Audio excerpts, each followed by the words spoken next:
सुप्रभातम। मैं सरोज शर्मा, लाला जगदीश प्रसाद, सरस्वती विद्या मंदिर inter college Muzaffarnagar से बच्चों यूट्यूब चैनल पर आपका स्वागत है।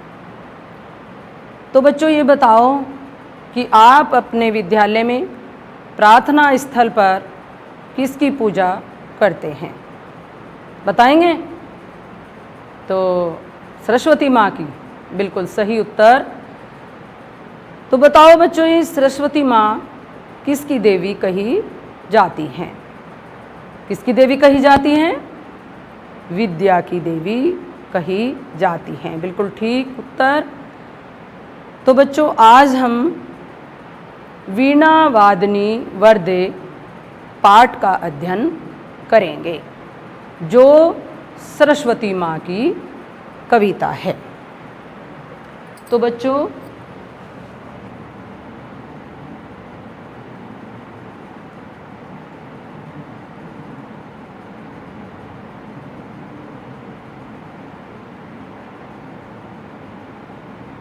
वीणा वादिनी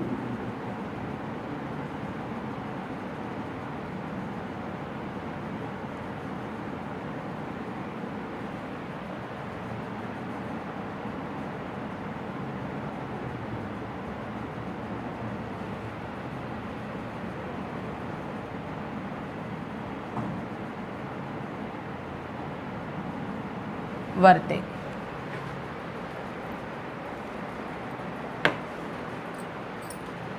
ये वीणा वादनी वरदे बहुत सुंदर कविता है। तो अब हम इसका अध्ययन करेंगे।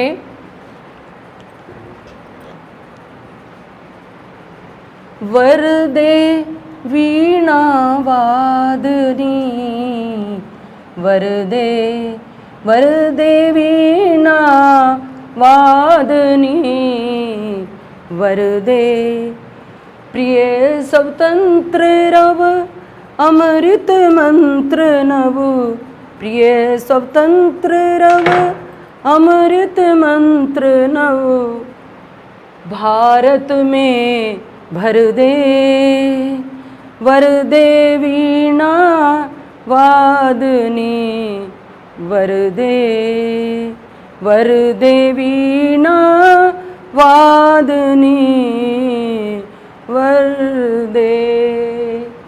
काट अंध उर के बंधन इस तर काट अंध उर के बंधन इस तर बहाजननी ज्योतिर्मय निर्झर बहाजननी ज्योतिर्मय निर्झर कलुष भेद तमहर कलुष भेद तमहर प्रकाश भर जगमग जग कर दे वरदे वीणा वादनी वरदे।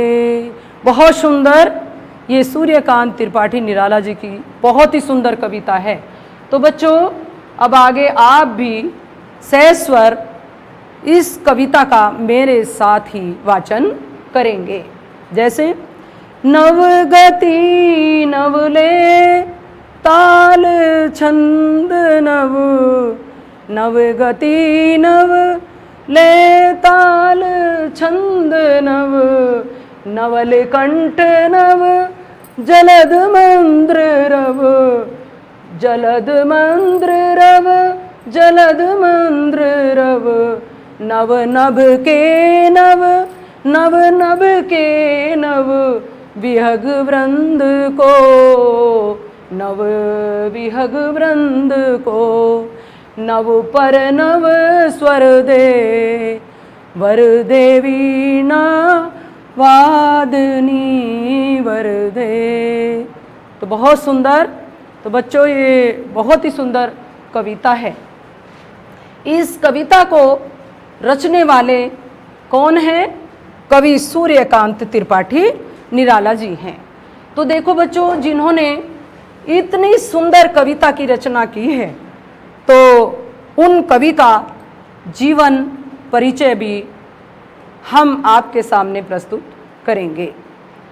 कवि सूर्यकांत त्रिपाठी निराला जी का जन्म, किसी भी कवि के जीवन परिचय के अंतर्गत जन्म तिथि, जन्म स्थान, पिता, पत्नी, पुत्री, भाषा, रचनाएं व अन्य और भी उनकी विशेषताएं और मृत्यु, इस प्रकार से जिन कवि ने इतनी सुंदर कविता की रचना की है तो उनके विषय में जानकारी होना बहुत ही जरूरी है। तो इस प्रसंग में बच्चों हम आज सूर्यकांत त्रिपाठी निराला जी का जीवन परिचय प्रस्तुत करेंगे। इनका जन्म सन 1897 ईस्वी में बंगाल के मेदिनीपुर जिले के महिषादल में हुआ था। इनके पिता पंडित राम सहाय त्रिपाठी उत्तर प्रदेश के उन्नाव जिले के निवासी थे। इनकी पत्नी मनोहरा देवी अर्थात साहित्य में रुचि रखने वाली एक युवती के साथ, जिनका नाम मनोहरा देवी था, इनका विवाह हुआ। उनसे इन्हें एक पुत्र व एक पुत्री, जिनका नाम सरोज था, पुत्री का नाम सरोज था, उनसे 2 संतानों की प्राप्ति हुई। लेकिन वे अधिक समय तक इनका साथ नहीं दे सकी और थोड़े इन दोनों बच्चों को जन्म देने के तुरंत बाद ही उनकी मृत्यु हो गई। निराला जी का जीवन संघर्ष में था, आर्थिक कठिनाइयों का भी इन्हें बहुत सामना करना पड़ा। जब यह अपने संघर्ष में जीवन को झेल ही रहे थे, तभी इनकी पुत्री, जिसका नाम सरोज था, उनकी मृत्यु हो गई। उस घटना से ये और भी दुखी हो गए। तभी इन्होंने एक सरोज स्मृति रचना, अपनी पुत्री की याद में सरोज स्मृति रचना की। वैसे इनकी बहुत सी रचनाएं हैं, जिसमें परिमल, गीतिका, अनामिका, सरोज स्मृति, राम की शक्ति पूजा आदि इनकी विशेष रचनाएं हैं। इन्होंने अपनी रचनाओं में बंगला, हिंदी व संस्कृत भाषा का प्रयोग किया है। हमारी इस सुंदर कविता में कवि ने जगह जगह पर संस्कृत भाषा का प्रयोग किया है। संस्कृत भाषा एक ऐसी भाषा है जिस भी कविता में इसका प्रयोग होता है वह कविता और भी सुंदर लगती है, अर्थात उस कविता में 4 चांद लग जाते हैं। कवि निराला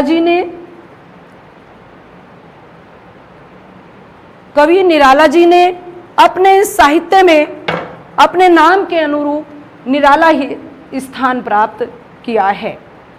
इस प्रकार 15 अक्टूबर सन 1961 ईस्वी में इस सरस्वती साधक के पुत्र का देह अवसान अर्थात मृत्यु हो गई थी। तो ये थी हमारे कवि निराला जी का जीवन परिचय। इसके बाद कविता बहुत ही सुंदर है, लेकिन कहीं कहीं पर कवि ने कठिन शब्दों का प्रयोग किया है। अर्थात कविता के अंदर जैसे वीणा वादिनी, वीणा वादिनी का अर्थ यहाँ पर किससे है? वीणा को बजाने वाली, वीणा को बजाने वाली हाँ कौन? सरस्वती माँ। वर माने वरदान, अर्थात वर का अर्थ है यहाँ पर वरदान से। उसके बाद अमृत मंत्र, अमृत मंत्र, कविता में अमृत मंत्र का प्रयोग हुआ है। अमृत मंत्र के अर्थ है यहाँ पर ऐसे मंत्र जो अमरत्व की ओर ले जाएं, अर्थात कल्याणकारी मंत्र। तो कवि सरस्वती माँ से प्रार्थना करते हुए कहता है कि हे माँ, जो हम हमारे समाज के लिए, हमारे भारतवासियों के लिए जो भी कल्याणकारी हो, ऐसे मंत्र हमें प्रदान करो। अंध उर, कविता में काट अंध उर, अंध माने हमारे अज्ञान से भरे हुए हृदय के बंधन, अज्ञानपूर्ण हृदय यानी जो अच्छी बातें हैं, जो हमारे लिए कल्याणकारी हैं, हम जिन्हें नहीं जानते हैं, तो ऐसे हृदय को माँ, और बंधन स्तर अर्थात जो हमारे बंधन हैं, जैसे भेदभाव, ईर्ष्या, द्वेष, ये जाति पाति, हम इन बंधनों में हैं, तो इन सब को दूर करो। इस प्रकार कलुष भेद, कलुष भेद का अर्थ है मलिनता यानी पाप। हे माँ, हमारे अंदर जो भी बुराइयां हैं, जो भी पाप हैं, जो मानव के लिए कल्याणकारी नहीं है, हित में नहीं है, उन्हें भी आप दूर करो। तम हर, तम का अर्थ है यहाँ पर अंधकार से। अंधकार का अर्थ क्या है? अंधेरा। लेकिन हमारे लिए यहाँ पर अंधेरे से इसका अर्थ नहीं है, बल्कि ये है कि हमारे अंदर जो बुराइयां हैं, जैसे मोह, ईर्ष्या, द्वेष, भय, ये जो सारी बुराइयां हैं, इन्हें हर माने दूर करो। और क्या करो? प्रकाश भर दो। इस प्रकार कवि ने मंद्र रव का अर्थ गंभीर ध्वनि से है। जिस प्रकार जलद का अर्थ है बादल।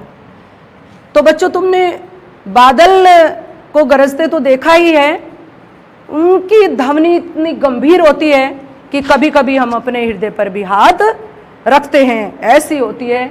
तो कवि ने कहा है कि ऐसी हमारी ध्वनि होनी चाहिए जैसी बादल की ध्वनि होती है, अर्थात हमारी ध्वनि में गंभीरता होनी चाहिए। नभ का अर्थ है आकाश। विहग वृंद, पक्षियों का समूह। नव पर, नव माने नए, पर माने पंख। पर ये हिंदी भाषा का प्रयोग है, खड़ी बोली का भी प्रयोग किया है। नव स्वर दे यानी नए स्वर दे। तो इस प्रकार कवि ने कविता में कठिन शब्दों का प्रयोग करने के साथ साथ उसका अर्थ भी हमारे सामने प्रस्तुत किया है। तो बच्चों, आपकी परीक्षा में प्रश्न बन के आता है कि संदर्भ प्रसंग सहित भावार्थ लिखिए। क्या आता है? प्रसंग यानी संदर्भ और प्रसंग सहित भावार्थ लिखिए। तो बच्चों, अब हम इसका भावार्थ, कविता का भावार्थ पढ़ेंगे। वरदे वीणा वादनी वरदे। अभी हमने सहस्वर वाचन किया था। अब इसका भावार्थ इस प्रकार है। वरदे वीणा वादनी। कवि सूर्यकांत त्रिपाठी निराला जी सरस्वती माँ से प्रार्थना करते हुए कहते हैं कि, क्या कहते हैं? कि हे वीणा बजाने वाली। कौन? सरस्वती माँ। तो यहाँ पर बच्चों आप सरस्वती माँ का चित्र देख रहे हैं। इनके हाथ में क्या है? वीणा। तो इसलिए इन्हें वीणा वादनी कहा है। तो कवि कहते हैं कि हे वीणा बजाने वाली सरस्वती माँ, आप हमें वरदान दो। और वो वरदान कौन सा वरदान हो? कि हम भारत, नव भारत, अर्थात हम भारतवासियों में प्रिय स्वतंत्रता की ध्वनि का कल्याणकारी मंत्र भर दो। हे माँ, ये कविता उस समय की है जब हमारा देश गुलाम था। तो कवि के मन में अपने देश को स्वतंत्र कराने की कामना हुई। तो उन्होंने सरस्वती माँ से कहा कि ऐसी ही कामना जैसी माँ मेरे मन में कामना है, ऐसे ही भारत के नागरिकों में भी प्रिय स्वतंत्रता की ध्वनि का अमृत मंत्र अर्थात कल्याणकारी मंत्र भर दो। काट अंध उर के बंधन इस तरह, बहा जननी ज्योतिर में निर्झर। हे माँ, हमारे अज्ञान पूर्ण हृदय के बंधनों को काटकर, अभी मैंने अर्थ में आपको स्पष्ट समझा ही दिया है कि ये हमारा अज्ञान पूर्ण हृदय क्या होता है और बंधन स्तर क्या होते हैं। तो हे माँ, हमारे हृदय के अज्ञान पूर्ण बंधनों को काटकर क्या करो, ज्ञान रूपी प्रकाश का निर्झर यानी झरना बहा दो। हमारे अंदर अज्ञानता दूर करो और जो ज्ञान है, जो ज्ञान की बातें हैं, उसका ही झरना बहा दो। और कलुष भेद जो हम भारतवासियों के हृदय में पाप है, अंधकार है, उसको हर माने दूर, उसको दूर कर दो और उसके स्थान पर क्या कर दो, हे माँ, प्रकाश भर दो। उस प्रकाश से ये जो संसार है, जग अर्थात संसार, जगमग माने प्रकाशमान, जग माने संसार। यहां पर कवि ने जग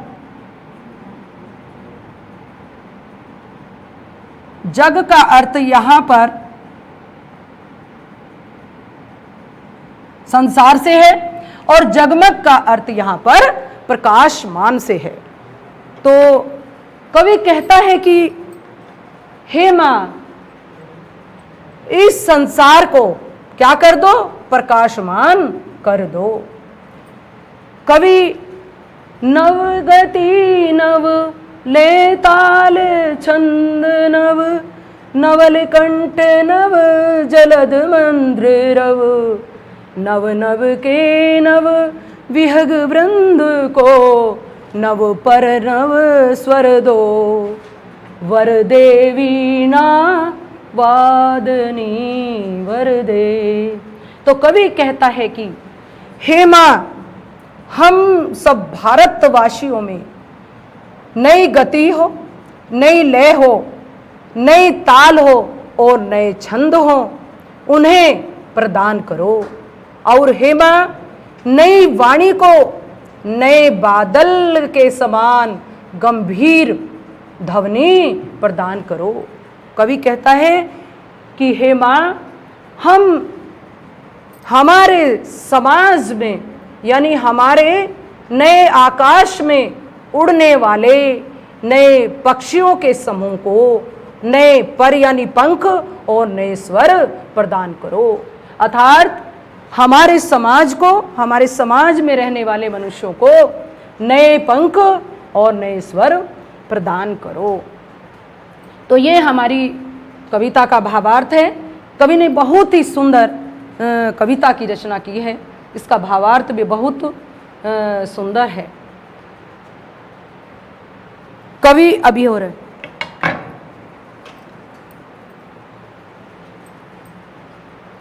कविता में वर दे वीणा वादनी, वर दे ये पंक्ति आई है। कविता में वर दे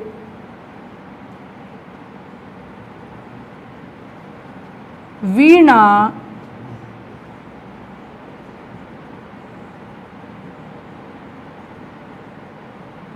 वादनी,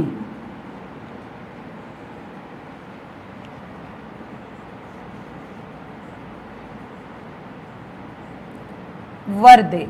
तो यहां पर वे वर्ण बार बार आया है। कविता में वे वर्ण बार बार आया है, इसलिए यहां पर क्या है, अनुप्रास अलंकार है। अनुप्रास अलंकार। अब आप सोच रहे होंगे कि अनुप्रास अलंकार किसे कहते हैं। जहां पर काव्य में क्या होता है, वर्णों की आवर्ती होती है, तो वहां पर अनुप्रास अलंकार होता है। वर दे वीणा वादनी अर्थात वीणा वादिनी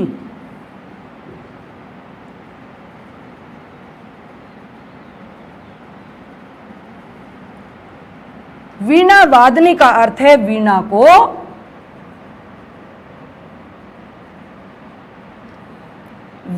को बजाने वाली।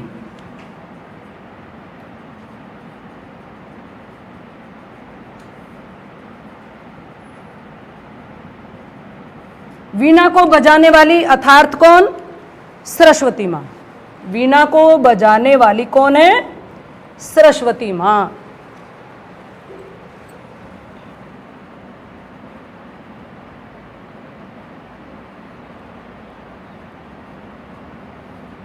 वीणा को बजाने वाली अर्थात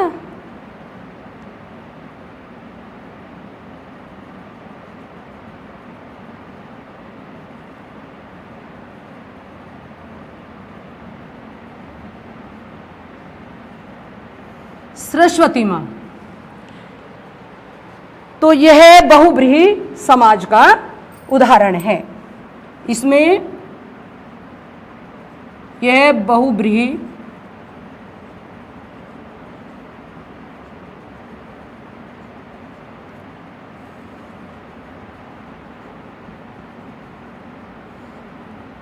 समाज का